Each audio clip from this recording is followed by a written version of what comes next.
अस्सलाम वालेकुम, कैसे हैं आप सब लोग। आज की वीडियो बहुत ही स्पेशल है उन लेडीज़ के लिए जिनको मशीन की सफाई का और मशीन के बारे में कुछ भी नॉलेज नहीं है, और जो भी उनकी मशीन के साथ मसाइल होते हैं तो वो फ़ौरन अपनी मशीन जो है वो मैकेनिक के पास ले जाती हैं और बहुत से पैसे उनके जो हैं वो ज़ाया होते हैं। तो आज मैं आपको बताऊँगी, अगर आपकी मशीन बहुत ज़्यादा आवाज़ कर रही है, भारीपन उसमें आ रहा है, धागा तोड़ रही है, तो आपने किन टिप्स को फ़ॉलो करना है ताकि आप घर पे ही अपनी मशीन की रिपेयरिंग कर सकें और बहुत ज़्यादा फ़िज़ूल खर्चे जो कि हम कारीगरों के हवाले मशीन करके करते हैं उनसे बच सकें। तो वीडियो को आपने स्किप नहीं करना। अगर आप वर्कर हैं, डेली बेस पे काम करती हैं, तो भी आपके लिए ये वीडियो बहुत ही फ़ायदेमंद है, और अगर आप घरेलू लेडी हैं, सिर्फ़ अपने ही कपड़े सिलाई करती हैं, तो भी ये वीडियो आपके लिए बहुत ही फ़ायदेमंद होगी। तो चलें जी, वीडियो को स्टार्ट करते हैं। आपने स्किप बिल्कुल भी नहीं करना किसी भी पॉइंट को। तो जैसे कि आप सबको पता है कि हमारा स्टिचिंग का काम है, तो हमारा डेली बेस पे इतना ज़्यादा काम होता है कि हमें मशीन की जो क्लीनिंग है वो 2 से 3 दिन बाद लाज़मी करनी पड़ती है, क्योंकि कपड़े की जो छोटे-छोटे से रेशे होते हैं, रुएँ होते हैं, बूर होती है, वो फँस जाती है मशीन के अंदर, जिसमें इसके अंदर भारीपन हो जाता है। बाज़ लेडीज़ क्या करती हैं कि मोटर लगी होती है मशीन को, वो बिल्कुल भी इस चीज़ पे फ़ोकस नहीं करती कि मोटर जो है वो ज़ोर लगा के चल रही है, मशीन की आवाज़ ज़्यादा आ रही है, तो इस चीज़ पे बिल्कुल भी फ़ोकस नहीं करती। बेशक हाथ वाली मशीन नहीं है, मोटर लगी हुई है, लेकिन मोटर की आवाज़ से ही पता चल जाता है कि मशीन चलते वक़्त जो है वो ज़ोर ले रही है। इससे क्या होता है कि हमारी मोटर जो है वो ख़राब हो जाती है, और क्योंकि मोटर भी आपको पता है कि 2500 3000 तक लाज़मी अब आ रही है। तो आपने क्या करना है, जब भी आपकी मशीन जो है वो भारीपन करे या आप 3 से 4 सूट सिलाई कर लें, तो आपने उसकी क्लीनिंग लाज़मी करनी है। बहुत आसान सी टिप्स आपको बताऊँगी। सबसे पहले आपने क्या काम करना है, जब भी आपने मशीन की क्लीनिंग करनी है तो कोई भी स्क्रू ड्राइवर ले लीजिए, आपके पास लाज़मी होना चाहिए। अगर आप स्टिचिंग करते हैं तो आपने सबसे पहला काम क्या करना है कि अपनी मशीन की नीडल जो है उसको लाज़मी उतार लेना है, क्योंकि जब भी हम शटल साफ़ करते हैं या ये वाला दंद्राल साफ़ करते हैं, तो उस पे हम ब्रश फेरते हैं या कुछ भी करते हैं ना, तो हमारी नीडल का ये जो टिप होती है ना, उस पे कोई भी चीज़ बचती है ना, तो ये टिप ख़राब हो जाती है। इसलिए आपने सबसे पहले क्या करना है, अपनी मशीन की नीडल जो है उसको उतार लेना है। अब दूसरा काम हम ये करेंगे कि अपनी मशीन का ये जो फुट है इसको उतार लेंगे, क्योंकि जब हमने इस जगह की क्लीनिंग करनी है ना, तो ये चीज़ें जो हैं क्लीनिंग के दौरान डिस्टर्ब करती हैं, तो हम फुट भी उतार लेंगे। और ये जो हमारा यहाँ पे स्क्रू लगा हुआ है ना, इसको इसी तरह से आपने जो है वो फिक्स कर देना है, उतार के बिल्कुल भी साइड पे नहीं रखना। नेक्स्ट आपने क्या काम करना है, ये जो स्क्रू लगे हुए हैं ना, इन दोनों स्क्रूज़ को ओपन कर लेना है। अगर आपकी मशीन के ये स्क्रू बहुत टाइट बंद हैं और आपसे बिल्कुल नहीं खुल रहे, तो आपने क्या करना है कि इनके अंदर यहाँ पे साइडों पे जो है ना, एक एक ऑयल का ड्रॉप डाल देना है, जिससे ये सॉफ्ट हो जाते हैं और फिर ये बहुत ही आसानी के साथ खुल जाते हैं। जब आपने ये स्क्रू ओपन कर लेने हैं, तो आपने इनको एक साइड पे नहीं रखना, या तो आप कोई भी ढक्कन ले लीजिए उसके अंदर रख दीजिए ताकि ये गुम ना हो, या फिर कोई भी मैग्नेट ले लीजिए और उस मैग्नेट को आपने जो है वो मशीन के साथ ऐसे चिपका लेना है, और उसके साथ आपने जो जो स्क्रू खोलते जाना है उनको इस तरह से लगाते जाना है, ताकि आपके ये जो स्क्रू हैं वो बिल्कुल भी गुम ना हो। ये जो इसकी प्लेट होती है इसको भी आपने पहले निकाल लेना है, इस तरह से निकाल के आप इसको साइड पे रख लीजिए। उसके बाद ये वाली प्लेट हम उठाएँगे और इसको साइड पे करेंगे। अब यहाँ पे देखें, बाज़ औक़ात क्या होता है, हमारी सुइयाँ टूटती हैं, सुइयाँ टूटने के साथ जो है ना वो यहाँ पे लगती हैं। ये जो सुराख है ना, इसके अंदर सुई हमारी जो है वो लग के फिर नीचे की तरफ जाती है, और अक्सर हम जब स्टोन वाले फैब्रिक स्टिच करते हैं, जैसे कि मोती वर्क हुआ हुआ होता है, तो उसपे अक्सर हमारी मशीन की सुई टूट जाती है, और वो इस जगह पे लग के इसमें हल्का-सा ये देखिए कट बन जाता है, जैसे आप देख सकते हैं। बाज़ औक़ात हमारी मशीन जब धागा तोड़ी होती है उसमें कोई भी और मसला नहीं होता, जस्ट इस प्लेट का मसला होता है कि इसमें कट पड़ने से जब धागा इसमें से गुज़रता है तो धागा छिल जाता है, छिलने की वजह से वो धागा हमारा बार-बार टूटता है। आपने सबसे पहले क्या काम करना है, आपने इस प्लेट के सुराख को लाज़मी चेक करना है। अगर इसमें कट बने हों तो आपने कोई भी सैंड पेपर ले लेना है, जिसको रेगमार भी बोलते हैं, उसको आप फ़ोल्ड कर लीजिए, और उसके साथ जो है ना इसको आपने इस तरह से रब करना है कि इसके ये जो कट होते हैं ना वो स्मूथ हो जाएँ, ठीक है? आपने इस प्लेट को अच्छे से चेक कर लेना है। अब होती है जी हमारी मशीन की क्लीनिंग स्टार्ट। तो उसके लिए आपने कोई भी ब्रश ले लेना है। टूथब्रश जो कि हमारे बेकार हो जाते हैं वो आपने बिल्कुल भी वेस्ट नहीं करने, क्योंकि वो मशीन के बहुत काम आते हैं। तो आपने सबसे पहले क्या करना है कि ड्राई ब्रश को, इसमें कोई भी ऑयल वगैरह नहीं लगाना, ड्राई ब्रश को आपने इस तरह से इसके ऊपर ये देखें रगड़ना है। तो इसमें जितने भी ये रुए रेशे फंसे होते हैं ना फैब्रिक के, तो वो निकल जाते हैं। अब यहाँ से देखें, ये देखें इस तरह से काफ़ी ज़्यादा इसमें जो है ना वो रेशे फंस जाते हैं जब हम स्टिचिंग करते हैं। तो आपने इसको पहले इस तरह से क्लीन करना है बहुत अच्छे से, क्योंकि मशीन के कुछ ऐसे पुर्जे होते हैं जिनमें ऑयलिंग की बिल्कुल भी ज़रूरत नहीं होती, और जब हम उन हिस्सों पे ऑयलिंग कर देते हैं तो वहाँ पे हमारे जो कपड़े की बुर होती है ना वो बहुत ज़्यादा चिपक जाती है और हमारी मशीन मज़ीद भारीपन उसमें आना स्टार्ट हो जाता है। तो आपने कभी भी ऐसे नहीं करना कि जिस जगह पे देखा वहीं पे ऑयलिंग कर दी, इस तरह बिल्कुल नहीं करना। मखसूस इसके जो हैं वो हिस्से होते हैं जहाँ पे ऑयलिंग की ज़रूरत होती है।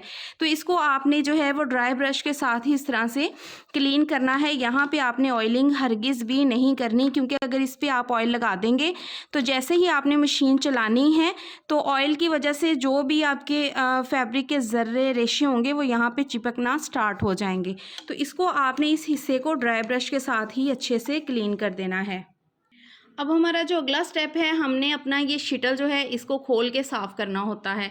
बाज़ लेडीज़ क्या करती हैं, वो जस्ट इधर से ही इस तरह से शटल को साफ़ कर देती हैं। इससे आपकी मशीन का भारीपन बिल्कुल भी ख़त्म नहीं होता, क्योंकि बहुत से बारीक बारीक ज़र्रे होते हैं जो शटल के अंदर वाली साइड पे फंसे होते हैं। तो उसके लिए हमें ये दोनों स्क्रू खोलने होंगे, और इसको मैं आपको लगाने का भी बहुत ही आसान तरीका बता दूँगी कि इसको आपने दोबारा से एडजस्ट कैसे करना है। तो पहले हम ये दोनों वाले स्क्रू खोल लेंगे। अगर बहुत टाइटली बंद हैं तो आपने वही काम करना है कि ऑयलिंग कर लेनी है इस पे और 5 से 10 मिनट छोड़ दीजिए।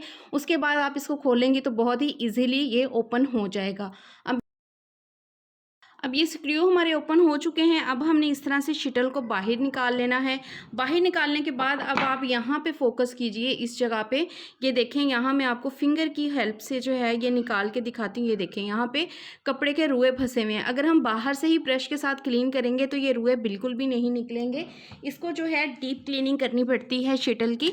तो यहाँ से देखें, अब हमने ब्रश के साथ पहले ड्राई ब्रश हमने यूज़ करना है। यहाँ पे देखें इस तरह से अच्छे से ड्राई ब्रश यूज़ करना है, और ये सारे हमारे जो इस पे फैब्रिक के रेशे लगे हुए हैं उसको अच्छे से हमने जो है वो क्लीन कर देना है, झाड़ देना है, ताकि ये हमारी मशीन से जो है वो सेपरेट हो जाएं। अब यहाँ पे देखें, शटल में से हमने ये वाला इसका जो हिस्सा होता है ना इसको निकाल देना होता है। मेन चीज़ जो है ये शटल होता है, और ये हमारा शटल केस होता है जिसमें शटल फिक्स होता है। हम लोग अक्सर क्या कहते हैं, इसको शटल बोलते हैं, लेकिन ये शटल होता है और ये हमारा शटल केस होता है। अब हमने इसको निकाल के सेपरेट कर लेना है। इसके बाद हमने ये वाला इसका जो पेच लगा होता है ना इसको भी इस तरह से खोल लेना है। अब आपने एक एक हिस्से को ध्यान से देखना है कि हमने इसको बंद कैसे करना है। इसको मैं इसके अंदर ही ऐसे फिक्स करके साइड पे कर दूंगी, और ये वाली प्लेट उठा लेनी है हमने। अब इस प्लेट को जब मैं उठा के आपको यहाँ पे दिखाऊंगी, ये देखें इसमें इतना, ये देखें डस्ट होती है इसके नीचे, और इन्हीं प्लेटों की वजह से जो है हमारी मशीन में भारीपन आता है। अब आप देखें, देखने में ये शटल ऐसे लग रहा है कि बहुत ही क्लीन है, लेकिन ये क्लीन नहीं है। अब मैं आपको साफ़ करके भी दिखाऊंगी। ये देखें इसके अंदर बहुत ज़्यादा जो है वो छोटे छोटे ज़र्रे और कचरा फंस जाता है। ये देख सकते हैं आप लोग, ये देखें, जिसकी वजह से हमारा जो शटल है वो शटल केस के अंदर सही तरह से घूमता नहीं है, और मज़ीद जो है ना हमारी मशीन आवाज़ करना शुरू कर देती है। बहुत ज़्यादा हमारी मशीन में भारीपन आ जाता है। तो शटल का ये जो हिस्सा होता है ना, ये वाला, ये अंदर वाला, इसको आपने अच्छे से क्लीन करना है। फैब्रिक के साथ कर लें, या फिर इसको आपने ब्रश जब लगाना है ना, ब्रश को पहले इस तरह से साफ़ करें, फिर उसके बाद आपने अच्छे से इसमें जो है ना वो ब्रश फेर देना है इस तरह से। अब आपने क्या करना है, ब्रश के ऊपर हम हल्का सा ऑयल डालेंगे इस तरह से। ये देखें थोड़ा सा ऑयल डालेंगे, और उसके बाद हमने क्या करना है, अपने शटल के ऊपर इसमें डायरेक्ट ऑयल नहीं लगाते, क्योंकि इसमें भी फिर रुए जो है वो फंस जाते हैं। इसको हमने जस्ट ब्रश के ऊपर 1 से 2 ड्रॉप ऑयल के डाल के तो इसको अच्छे से ऐसे जो है ना वो क्लीन कर लेना है, ताकि इसमें से सारे ज़र्रे जो हैं वो निकल जाएं। उसके बाद ये वाला आपने इसका पीस जो है वो अच्छे से क्लीन करना है। दोबारा इसको हम यहाँ पे इस तरह से फिक्स करेंगे, और इसी वाले पीस को उठाएंगे, और यहाँ पे ये देखें इस तरह से आपने इसको दोबारा से फिक्स कर देना है। अब ये देखें, ये जो हिस्सा है इसके अंदर, इस वाले हिस्से के अंदर भी जो है वो बुर फंसी हुई होती है, इसको भी आपने अच्छे से क्लीन करना है। तो इस चीज़ को आपने इस तरह से उल्टा पकड़ना है, इसका ये वाला हिस्सा उस तरफ को होगा और इसको इसके अंदर इस तरह से लगाना है। अब यहाँ पे आप देखेंगे कि ये बहुत ही स्मूथली इस तरह से जो है वो घूम रहा है।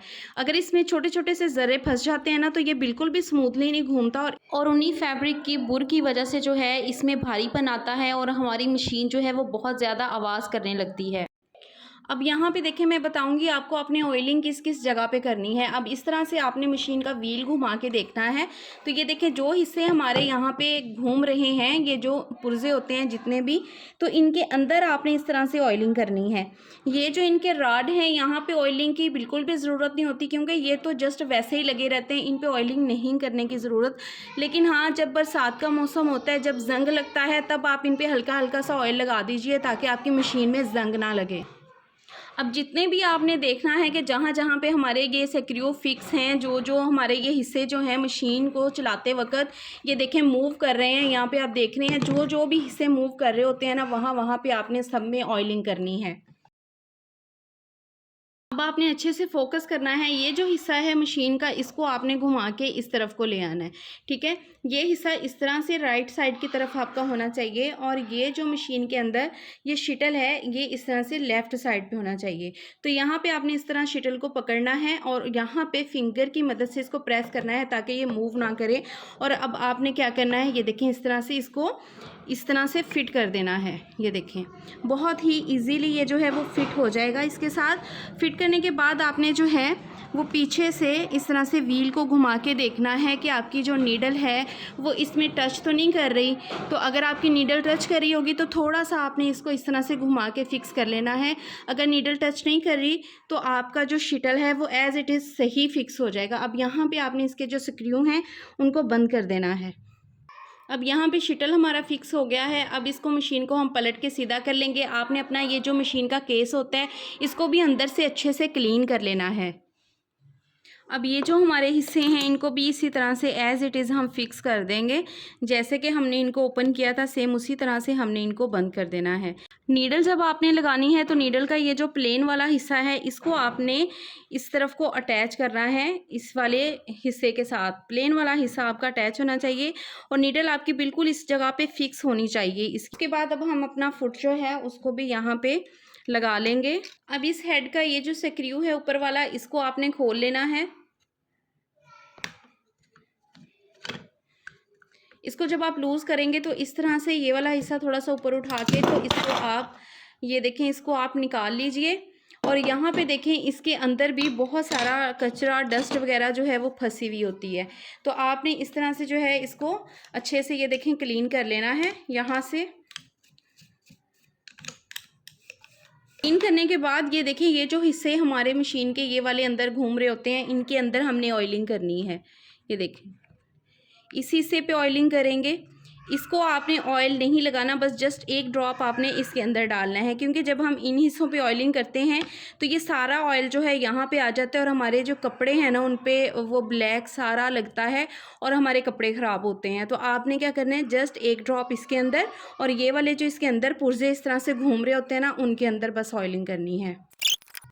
अब ये जो व्हील है, ये जो हिस्सा व्हील का घूम रहा होता है ना, जहाँ पे ये व्हील हमारा यहाँ पे फिक्स होता है, इसके अंदर भी आपने ऑयलिंग ज़रूर करनी है। इसका आसान तरीका है कि आप मशीन को इस तरह से उठाएं और इसके हिस्से के अंदर जो है आपने ऑयल के 2 से 3 ड्रॉप्स डाल देने हैं, क्योंकि इससे क्या होता है कि हमारा ये व्हील जो है वो बहुत ही स्मूथली इस तरह से मूव करेगा और हमारी मशीन की आवाज़ बिल्कुल भी नहीं आएगी।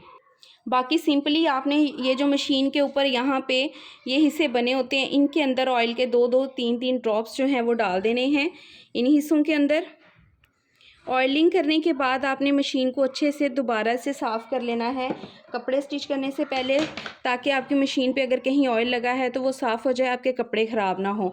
और ऑयलिंग करने के बाद आपने लाजमी एक और काम करना है। ऑयलिंग करने के बाद आपने कोई भी रफ़ पीस लेना है और उसके ऊपर आपने इस तरह से मशीन को चलाना है। धागा आपने बिल्कुल भी नहीं डालना।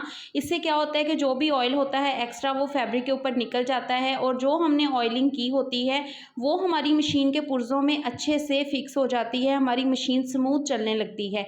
तो आपने जब भी सिलाई करनी स्टार्ट करनी है, पहले आपने खाली मशीन मशीन को जब ऑयल देना है तो उसको ज़रूर चलाना है खाली मशीन को, ताकि ऑयल जो है वो पुर्ज़ों में बैठ जाए। तो ये थी जी आज की हमारी वीडियो। आई होप कि आपको वीडियो अच्छे से समझ आ चुकी होगी, मेरे पॉइंट्स जो हैं वो आपको अच्छे से समझ आ चुके होंगे। तो आपने वीडियो को लाइक करना है और एक कमेंट आपने मुझे लाजमी करना है। और जो लोग ये जानना चाहते हैं कि मैं मशीन को ऑयल कौन सा देती हूँ जिससे मशीन बहुत ही स्मूथ चलती है, तो आपने कमेंट सेक्शन में लाजमी बताना है। मैं उस टॉपिक पर एक वीडियो लाजमी आप लोगों के लिए बनाऊंगी। तो ये थी जी आज की हमारी वीडियो। अगर आपको वीडियो अच्छी लगी हो तो वीडियो को लाइक कर दें, चैनल को सब्सक्राइब करके बेल आइकन को प्रेस कर लें। मिलते हैं नेक्स्ट वीडियो में। अल्लाह हाफिज़।